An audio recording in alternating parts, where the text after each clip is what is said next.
What's going on, guys? Bryce Lewis back, vlog number 7. Deload week this week, so nothing too crazy on the training side of things. Progressing slowly but surely toward nationals. Got some new training from my coach. I'm excited for the next 4 or so weeks. We've got some singles being introduced, so I'll talk a little bit about what's coming up with training coming up. In addition to that, the Athlete's Performance Toolkit, the weekly free email series, is growing. We've got content now for about half a year, so pushing our way forward. I'm excited to get that in front of you guys. It's just really good, helpful information that I think will make you guys better athletes. That's the whole point of putting this out. So hopefully you guys enjoy the vlog. Hope you guys are having a good summer so far, or winter if you're on the opposite hemisphere, and enjoy the vlog. Talk to you soon. All right, a little bit more in the trenches this week as far as commentary goes. It's a deload week, and as I think I've mentioned in the last vlog, the way that my coach, Eric Helms, has been structuring deloads, for the most part, is to drop off quite a good bit of volume. So whereas we might normally just drop off a rep per week, we're also dropping maybe 2 reps and also a set or 2. But the load is actually going up. So I might be doing more weight this week, like these deadlifts, for instance, than last week. I'm doing 645, 650, somewhere around there, for some triples. So yeah, I would say I was feeling pretty beat up and a little bit fatigued this week. Things were moving a little slower, so I decided, even though for a lot of things I have a 6 to 8 RPE range, even up through my heavy work, that I would stick quite a bit closer to the 6 side this week. Additionally, starting to work on my barbell holds. This is a staple. With using straps, I really need to make sure that I am diligent on my grip work. So twice a week going forward, I'll be doing some grip work, progressing with heavier loads for maximal time, and periodizing the seconds down as we get closer to competition. So nothing crazy across accessories, and I missed kind of a few things here. So I think I completed just about everything this week, but didn't record everything. We had Chrissy Paraki, if you guys watched the last YouTube video, out visiting. She was just getting in a little bit of a training camp with her coach, Eric Bodhorn, and I figured it'd be a good opportunity to record a little bit of her journey so far and what might be coming up next for her as she progresses into competition. I will say bench felt really good this week. As you guys will see in just a little bit, I worked up to a bench single at 210, 463. I was programmed at 200 kilos, and the 2 singles before that moved so well that I decided, you know what, let's just jump up an extra 10 kilos and knock that out as just kind of a confidence builder for the upcoming weeks. But let me tell you guys what's coming up in the coming weeks for training. So we program in roughly 4-week mesocycles.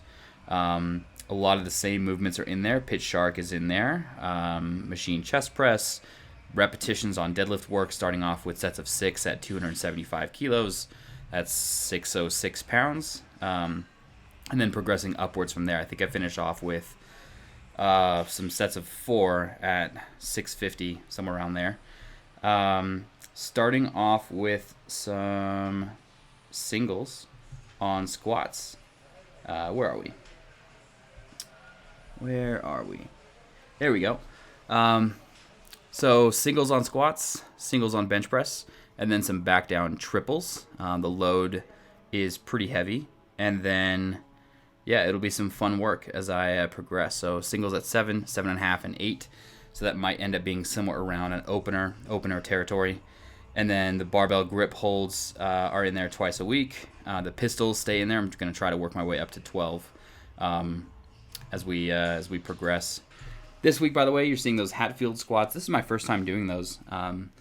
Weird movement, but it's kind of like a belt squat for people that don't have access to a belt squat. I kind of just wanted to feel what these were like, and 2 sets of 5 is so inconsequential that it wasn't really worth loading up the belt squat or the single leg press the way that I normally do. So I figured, why not give these a shot? Man, you really kind of have to work to stay upright on those. So cool movement. Speaking of drop in strength, I was doing like 80 kilos less on these than I had been doing like even 2 weeks before. These block pulls, were normally up at like 400 kilos 380, 390, somewhere around there. And this week I'm doing 320. And it was, challenging. When I get fatigued or when I feel fatigue, it's kind of my low back that is first and foremost. And then after that, I can handle quad soreness, I can handle chest soreness and stuff like that, but it feels like it's these supporting muscles that when those things take a hit, kind of everything tends to take a hit a little bit more. So I would say that I noticed that on squats this week, and I noticed that on those block pulls as well. So taking some extra time this week to sleep a little bit more, trying to get to bed a little bit earlier, and eat a little bit more protein before we get through. Speaking of pistols, I was all over the place, but I was unassisted this week, so I'll count that at least as a bit of a win. So yeah, you'll see those coming up here in just a sec. So let's talk deadlift. Speaking of the upcoming mesocycle, you heard about the strength work on squat and bench press. For deadlift, it'll be some progressive work starting at 300 kilos and working my way up to 322 and a half, and then a single at 7, and then we're kind of right in the mix for the last little peak leading up into competition. So yeah, basically just following training response. I think that's just a really important thing to do. We've been finding that this is a good balance, and we just kind of want to keep that balance. We're going to try to raise the frequency on squats just a little bit so I get a little bit more practice on that movement.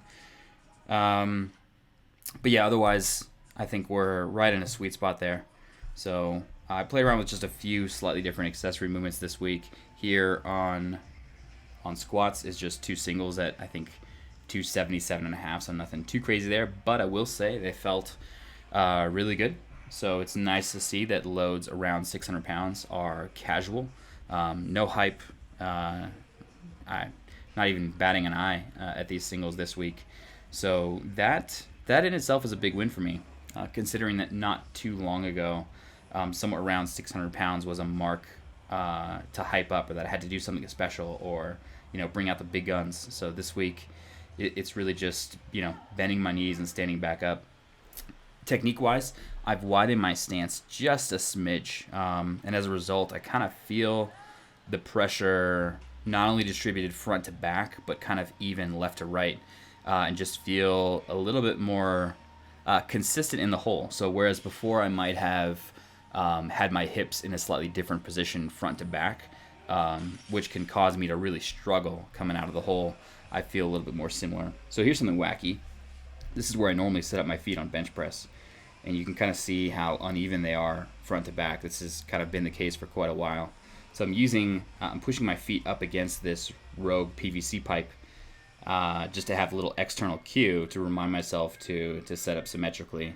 I don't know that it's really all that necessary, but it might be something important.